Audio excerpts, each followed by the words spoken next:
हे guys, anime explain window YouTube channel पर आपका स्वागत है। आज के इस वीडियो में हम डेविलमैन क्राईबेबी एनिमे एपिसोड नंबर 3 को एक्सप्लेन करेंगे। तो एक्सप्लेनेशन शुरू करते हैं। वामोस गैंग ने अपने सबसे बड़ा रेप ट्रैक छोड़ा है जो शहर भर में छाया हुआ है। नागासाकी इतना हंस रहा है क्योंकि उसने अकीरा की डेविलमैन में ट्रांसफॉर्मेशन फिल्म की है। उसने पहचान लिया है कि वो मिकी का दोस्त है। अकीरा रियो को क्लियर करता है कि उसकी फिल्मिंग किसी और ने की है। रियो बोलता है, अगर ये इंटरनेट पे चला गया तो हम ख़त्म हैं क्योंकि इसे हटाना बहुत मुश्किल होगा। अकीरा थोड़ा सीरियस होते हुए कहता है कि वो एक डेविल है और उसे पता है कि इस न्यूज़ से क्या रिएक्शन मिलेगा। रियो उसे कह रहा है कि चिंता मत करो, उसे हक करता है और प्रॉमिस करता है कि वो इंश्योर करेगा कि इसे कोई ना देखे। रियो उसे क्लोज से पकड़कर कह रहा है कि वो उसकी प्रोटेक्शन करेगा, चाहे जो भी करना पड़े। सुबह अकीरा 6 कन्वीनियंस स्टोर पे नॉर्मल शॉपिंग कर रहा है और लोगों के रिएक्शन देखने के लिए बस यूं ही उनके सामने आ रहा है। नागासाकी अपने स्केप्टिकल एडिटर को फुटेज दिखाता है। एडिटर को लगता है ये डेविलमैन टीवी शो से है और वो मिकी माकीमुरा के बिकिनी शॉट को ज़्यादा इंटरेस्ट दिखाता है। जैसे ही नागासाकी छोड़ता है, एक ब्लू लिक्विड उसके साथ कार में मिल जाता है। मिकी के घर पर ताको, जो एक डेविल कैट का कॉस्ट्यूम पहने हुए हैं, और उसका भाई तारो है।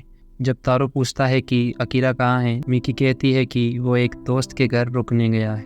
तारो को शौक होता है कि अकीरा के दोस्त हैं और मिकी भी सरप्राइज होती है।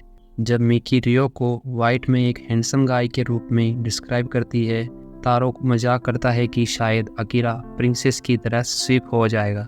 मिकी को अकीरा के बचपन की याद आती है जब वो रो रहा था। तब नागासाकी का कॉल आता है जो तुरंत मिलना चाहता है। मिकी के कहने के बावजूद वो फ़ोन पर बात नहीं करना चाहता। फिर ब्लू सब्सटेंस जो कार में थी बहुत तेज़ी से बढ़ जाती है और नागासाकी को घेर लेती है। अकीरा रियो के पेंट हाउस पे ग्रोसरी शॉपिंग करके आता है। वो रियो से पूछता है कि कैलोरी बड़ी खाना काफ़ी होगा, लेकिन रियो को इससे कोई फ़र्क नहीं पड़ता कि वो क्या खाता है। अकीरा सोचता है शायद रियो को अभी भी भूख लगी है और मजाक करते हुए एक हमबर्गर उसके छोटे से माउथ में डाल देता है, लेकिन रियो को कुछ फर्क नहीं पड़ता। रियो पूछता है कि नया स्मार्टफोन कैसा लग रहा है और अकीरा कह देता है कि उससे समझ नहीं आ रहा। रियो ऑनलाइन न्यूज़ चेक कर रहा है और लकीली अकीरा के बारे में कोई रूमर्स नहीं है।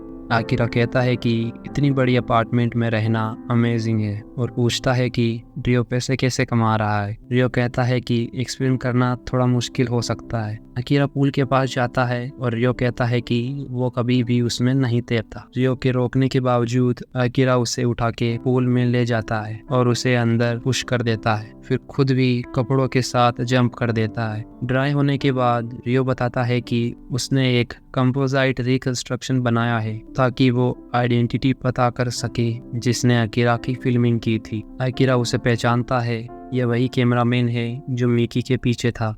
को दौड़ रही है और सोचती है कि ये वही चीज़ है जो उसने ग्रेड स्कूल से की है। मिकी हमेशा तेज थी। कोकुन उसके पास आता है और कहता है कि जो फ्लावर वो पानी दे रही है वो स्नैपड्रैगन है।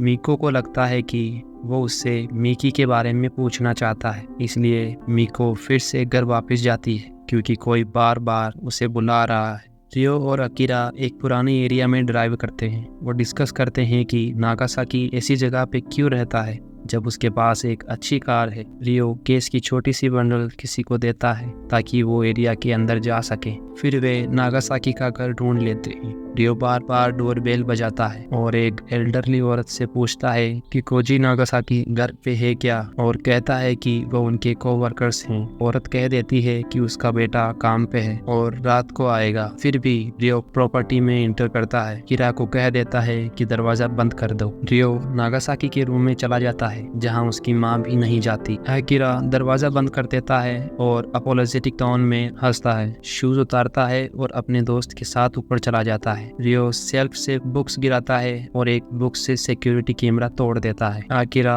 काल्मली पूछता है कि रियो अब ज्यादा हो रहा है। रियो कहता है क्या अकीरा को लगता है कि उनके एनिमी सिंपल बीइंग्स हैं जिनसे लो और कॉमन सेंस से लड़ा जा सकता है। अकीरा मानता है कि रियो सही कह रहा है। रियो कंप्यूटर पे जाता है और पासवर्ड हैक करके एक्सेस कर लेता है। अकीरा की ट्रांसफॉर्मेशन की वीडियो डेस्कटॉप पे होती है। दोनों एंग्री और सरप्राइज्ड हैं। रियो अपने फोन से नागासाकी को सर्च करता बताता है नागासाकी ब्लू लिक्विड के अटैक के बाद जिंदा है, लेकिन थोड़ा चेंज हो गया है। जाने के वक्त रियो नागासाकी की माँ के पास से गुजरता है और उसे केस देखकर कह देता है कि इसके बारे में चुप रहें और सेकंड फ्लोर का लैपटॉप ना खोलें। जाने से पहले रियो टर्न होता है और डिस्टरबेंस के लिए सॉरी कहकर कहता है कि पैसे डैमेजेस को रिकवर करेंगे। अकीरा की अप्रीहेंसेस खत्म हो गई है, वो इस फैसले से खुश है और इस आउटकम पे स्माइल करता है। बारिश में मिकी स्टूडियो में दौड़ती है। नागासाकी उसे अंदर बुलाता है और वो शॉवर लेने चली जाती है। नागासाकी उसे देखकर खुश होता है,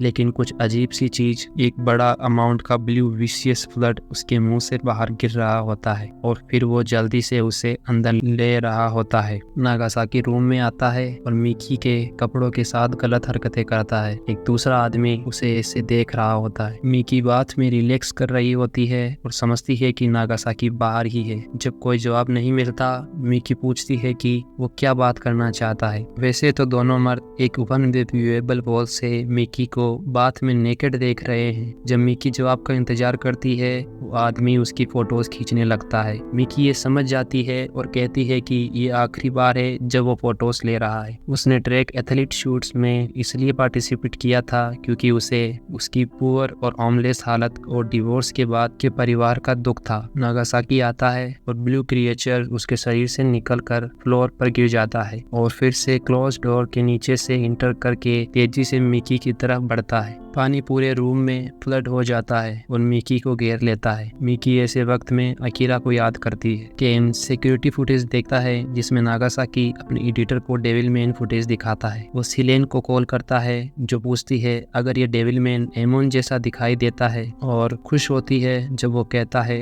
हाँ। सिलेन कहती है कि वो आएगी, लेकिन केम कहता है कि एक और डीमन आने तक वेट करो। सिलेन अपने अपार्टमेंट बालकनी तक चली जाती है और सोचती है कि एमन उससे क्यों नहीं मिलने आया। नेकेड पोसेस्ड मिकी नागासाकी के गिराए हुए बॉडी के पास चलती है और उससे बात करती है। एंटिटी बताती है कि इस लड़की के परिवार और डेविल मैन समहाउ कनेक्टेड हैं। उनका प्लान था इस बॉडी को यूज करके डेविल मैन को पकड़ना, लेकिन ये प्लान फेल हो गया क्योंकि अकीरा खुद उसे चेक करने आया है। मिकी उसे बाथरूम में दरवाजे पर मिलती है। अकीरा देख रहा है कि वो आदमी कहीं नहीं है, लेकिन मिकी कहती है कि उसने उसे बाहर निकाल दिया। मिकी कह रही है शायद उसको गलत आइडिया देने की वजह से ये सब कुछ हुआ। अकीरा हैरान हो जाता है जब मिकी तुरंत अपने कपड़े उतार देती है और पूछती है कि क्या वो भी गलत आइडिया रख सकता है। वो उसे किस करने जाती है ताकि उसका ध्यान भटक जाए, जबकि दूसरा आदमी अकीरा के पीछे डीमन में ट्रांसफॉर्म होता है। उसके अकीरा पर अटैक करने से पहले रियो जो स्नाइपर गन लेकर सिचुएशन को कवर कर रहा था, डीमन का हेड क्लीन ऑफ कर देता है। रियो ने डीमन की पूरी कन्वर्जेशन नागासाकी के फोन से सुन ली थी। नेकेड पोजेस्ड मिकी अपनी डीमन स्पीड्स का यूज करके सीन से भाग जाती है जब अकीरा डेविल मैन में ट्रांसफॉर्म होता है और उसका पीछा करता है। डेविल मैन कहता है कि वो उससे ज्यादा तेज दौड़ सकता है। डेविल मैन मिकी के एकदम से सामने आ जाता है। वो उसका पैर पकड़ लेता है, उसकी पंचेस को रेजिस्ट करता है। डीमन एमोन साइड से कहता है कि वो ह्यूमन बनने के बाद कमजोर हो गया है और इस लड़की को नहीं मार सकता। वो उसे लिप्स पर किस करके मिकी के अंदर से फ्लूइड एंटिटी को निकालता है। डीमन को लगता है कि वो जीत गया है क्योंकि वो डेविल मैन के अंदर है, लेकिन वो जल्दी से अपने हालात को गंभीरता से समझता है जब devil man burning heat emit करता है ताकि वाटर बेस्ड डीमन को इवेपोरेट कर सके। फ्लूइड डीमन जिसका नाम गेलमर है अपनी लिजार्ड लाइक क्रिएचर के फॉर्म में रिवील होता है और रिट्रीट करने की कोशिश करता है, लेकिन डेविल मैन उसे पकड़ लेता है। वो माफी मांगता है और कहता है कि वो किसी को नहीं बताएगा, लेकिन डेविल मैन एक डेविल के साथ डील नहीं करता और उसे वर्टिकली स्प्लिट कर देता है। अकीरा नॉर्मल होता है और कहता है कि वो मिकी को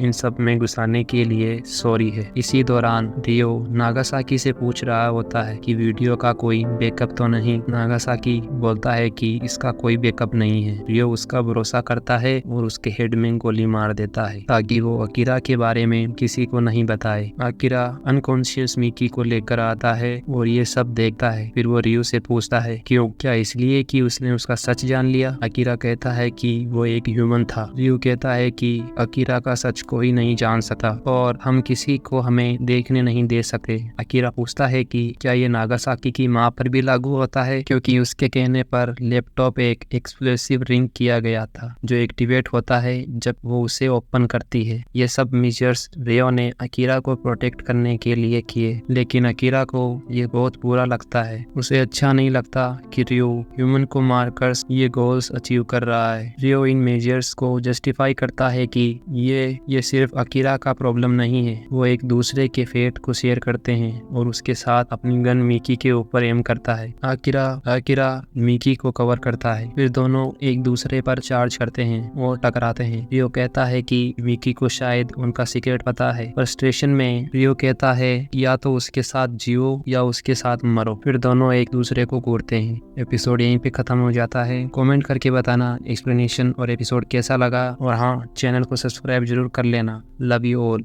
बाय।